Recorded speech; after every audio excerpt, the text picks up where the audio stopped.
Miniature Market has thousands of board games at discounted prices. Click the direct link below to see all of those discounted games. Hello my friends, today we are opening up a pack of games. Actually, it's pack of games set 3, where we're going to look at, well, 2 of the 8 games in great detail, but then I'm going to tell you a little bit about the other 6 that come in this big pack. These are popular packs from Perplexed. They make these little pack of games. Let's show you how these work, and I'll see you on the other side.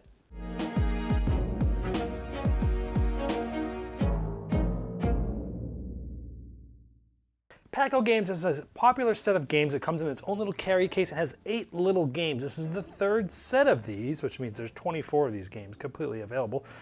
Today I'm just going to go over in detail these 2, because these are my favorite 2 of the set, show you how they work, and then tell you what I think on the other side, and I'll briefly describe the other ones to you. In Win, you're trying to win the horse race by having the most money at the end by betting on the right ones. Because horses are going to be racing, they're going to be trying to get to the end, and once 3 of them have finished, the game ends, and whoever has the most money wins. Now each round, these 4 little cards are shuffled and turned and all sorts of randomized, and then they're placed out. And the 4 on the top here are the ones that you can use. Now we look at the last one, and we look at this arrow. This says that horse 6 is going to go 3 spaces. The other 2 horses are going 1. It's always that last one, that last card that has the horses that go. So with that first movement, 6 is up to 3, and the other 2 horses are up to 1. Then players are going to take actions. One of the things you could do is take an action based on a horse. You look at a horse number that's here, and you can take an action based on that horse. Look at this. There are 4 number 1s here. They might take an action using the number 1 horse. So let's say they want to advance that horse. They'll make the number 1 horse go 4 times because there's 4 1s out there. So that number 1 horse is run all the way over here. But that might not have been the smartest thing to do unless they have a secret bet, because at the beginning of each game, everybody has a secret bet as to how much they bet on each certain horses. But this is going to possibly help other horses, other players out, because after you select one of these cards, the person that selected action flips one of the cards over that pertained with that action. Each of the cards had a 1 on it. They flip that one because they don't want the other people to take that. The next one, maybe someone's going to bet on a horse. Maybe they'll bet on a 1. It has to be here in this upper spot now. Now you'll make or increase a bet by 3. So let's say this blue player, this counts all the money, this says 9. They are going to spend 3, so now they're going to have $6 left, but they've bet $3 on horse number 1. And so they have now spent $3 on horse number 1. This is sort of the bookie spot to show who has bet what. Now if they end up later on betting another 3 on 1, basically they just flip this one out, it says 6. Now if another player wants to bet on this horse later, for each one that's already there, it actually costs an additional 2. So this person would have bet 3, but they actually would have had to spend 5 because somebody else got there earlier. If the next person wanted to bet on horse number 1 again, it'd be the 3 plus 2 plus 2, because it's 2 for everyone that's already bet there. So you want to be betting first on certain horses. And again, once they take an action, they flip any card that had the horse with that contained action. Let's say the next player wants to use an ability. They can use ability on it right now. Any of these horses that are mentioned on the top here, let's say they take the horse 1. And each horse has an ability, gain $1 for each horse behind number 1. Well, that's all of them. So that player is going to get 5 for the $5. Make a lot of money there. So that's a good way of doing that. And by the way, each of those horses are double-sided with different abilities. Now, let's say instead of doing that, the other 2 actions you could do is going to the card here, the market, or just taking money. This, you would add up all the money you saw up in the upper ones. Right now it's only 2, but at the beginning, if you took it earlier, there would have been more money there.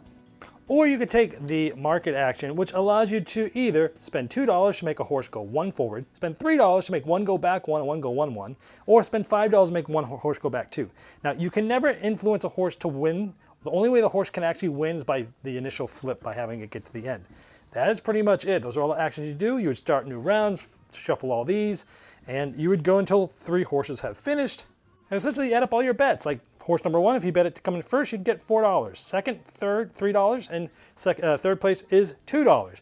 But the 6th horse, which is less likely to win, will make you more money. So essentially you add up all your bets with how much money you've bet on each ticket, and whoever has the most money at the end is the winner. Bog is a 2-player abstract game where you're going to have frogs jumping on lily pads and you're trying to get points. On your turn, you're going to take one of 4 actions. One of them is placing a card from your hand into your shore, which is the one that's closest to you in front of the first lily pad. Now, in this game, the start player only starts with 2 cards in their hand, and the other player only has 3 cards in their hand. This is huge hand management, because if you cannot take any of the 4 actions, and there's still cards left in the draw pile, it's one of the ways to lose. So you want to make sure you have some cards in your hand to be able to do different things if you need to. So by placing this on my shore would have been my action. Another action I could take differently, you're only taking one action, would be to move it onto the lily pad. So this would go to its starting lily pad, which is the bottom middle. So I would go like this. That would just be my full action. Now next turn, it's going to jump to this one over here. So it would go like this. If there's a fly, you take it, you place it on any lily pad, and that's how you get to draw a card. And you could draw any one of these and then replace it, or you could just take one off the top. This is the only way you get a card is by getting flies. Now if it looked like this, and I'm going to move this frog from this lily pad to this one, if there's a frog from my opponent there, which will be facing towards me, then I get to collect this frog and use it to score 1 point, and these cards are used to score creatively in different ways. Because on my next action, I can move this to here, just like that, to its last lily pad, and then on a future action, I can finish its route because it's on the last lily pad. And in that case, it's worth 2 points. Another way to score is to score a formation. Now, if I have this card, I can score 1, 2, or 3 frogs if I have 1, 2, or 3 of them that match this. It doesn't matter whose they are. So this is this lily pad, that's the opponent's frog, that's a point. This one is here, it's my frog, that's another point. This one is their frog, doesn't matter whose it is. I would be able to play this card and score 3 points. It's like that, but you gotta be careful because again, if you can't do anything, and a lot of things is playing cards, and the deck is still not completed, you lose the game. So you gotta make sure you have extra cards in your hand. Now, when someone can't perform an action, if the draw deck area is exhausted, then you just score the most points. But if there are cards remaining, then whoever couldn't go, the other player wins. Now, here are the other 6 in this pack. Again, you can buy the whole pack, and it comes with that little carry case, or you can buy each of these individual as well. Yet is a race for time, where players race their airships around a clock, capturing face-up time capsule cards for points at the end of the game. Mad is a trick-taking game where each card has science, which is positive, and madness, which is a negative side that could challenge the balance of players' score piles. Nut is a nutty set collection game by creating trees with clusters of the same color orthogonally connected nuts. Far, you'll be building out your domain by adding a card to the kingdom each turn, and at the end of the game, each player scores the largest area of each of the 4 land types from their point of view, meaning from your seat at the table. Urk is basically an abstract game where you're creating connected clusters that match the colors you've played in your scoring pile, and you're determining player majorities for each color or symbol, and then rewarding points based on clusters in the center area. Sly is a stealthy bluffing card game where players try to protect their hens at the hen house while also playing their foxes to gobble up opponents' hens.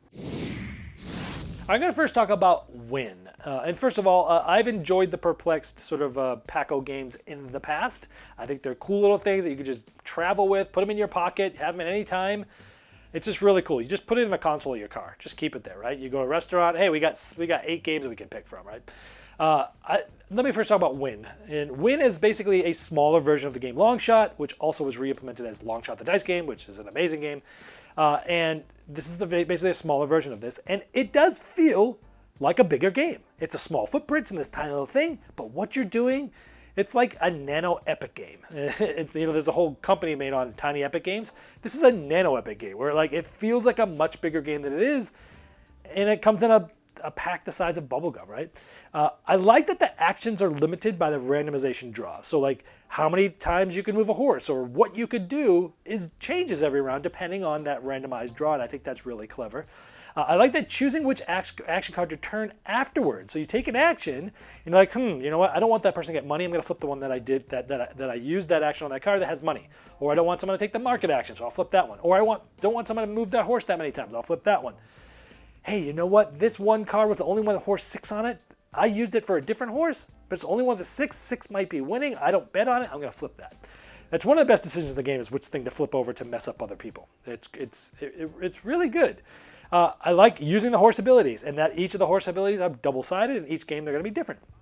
And they really change, and some of them are better than others, but they're always better than others in certain positions of the game. And I like that, because this horse, like the one I showed you, the 1 ability horse, it's great if it's in the lead, getting you a lot of money, but if it's not, it's not. So you're trying to find the right opportunities at the right time to take those abilities, and they need to show up on the cards that round. I like you need to pay more for the horses that you already bet on. Makes sense. It's just clever. You got to get there first. They're being rewarded by paying less for it. Later in the game when you get there, sure, you can make a bet, but it's going to cost you a little bit more. I like the secret starting bets. Gives you a sort of hidden strategy. Gives you some focus on the way at the beginning of the game as well. The only negative I can think of is moving the horses on the table might not sort of stay lined up perfectly, because you're just lining them up, you know. Someone bumps it, the table bumps, you got to be really careful so you can know where everything's at. That's the only negative of the game, but it's just a natural byproduct of the form factor of the game, which is quite amazing that they can do this with this. So overall, I love this. If you liked Long Shot or Long Shot the Dice game, which is a popular game, this is just a fantastic little nano game. All right, let's move on to Bog, and I generally like two-player abstract games. I just like those. And this thing, wow, sneakily is more about hand management than it is about abstract movement. Because that hand management twist is amazing, where if you cannot take an action and the draw deck is not empty, you lose. Like, that is crazy, because a lot of times you need cards to do things in this game. You need cards to play new frogs. You need cards to score locations. But yet as you're using those cards, you're dwindling your hand down, possibly painting you into a corner with less and less things. You got a bunch of frogs out there, you start finishing their lily pads and scoring them, you have painting yourself in the corner because you have less actions you can possibly take. So the better you get in this game, and almost every way that you actually make points gets you closer to possibly losing, which is just a fascinating twist of this game that really makes it hand management. The timing of where to move when. Where do I want to move? I know where they're moving. I know that they might be moving on my frog. I don't want to move there now. It's a game of chicken. Who's going to move there first? Because if they move there, they can capture you there, but maybe they're trying to score a location that you don't know because those are in their hands.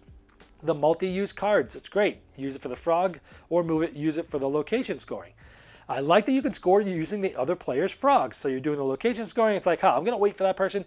I know that that person's frog is going to move there. I'm going to wait till it does that so I can score this for more points. But again, scoring that card, less cards in your hand, closer to possibly losing. Just, it's so good.